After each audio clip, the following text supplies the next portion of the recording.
আসসালামু আলাইকুম। প্রিয় দেশবাসী, প্রিয় বন্ধু, প্রিয় দোস্ত বুজুর্গ, সকালে ভালো আছেন? আমাদের বাংলাদেশ এই মুহূর্তে খুব দুর্ভিক্ষ অবস্থায় আছে।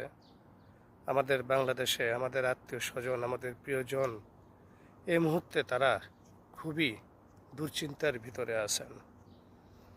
মহান আল্লাহ তাআলা আমাদের বাংলাদেশের প্রতি রহমত দান করুন, আমিন।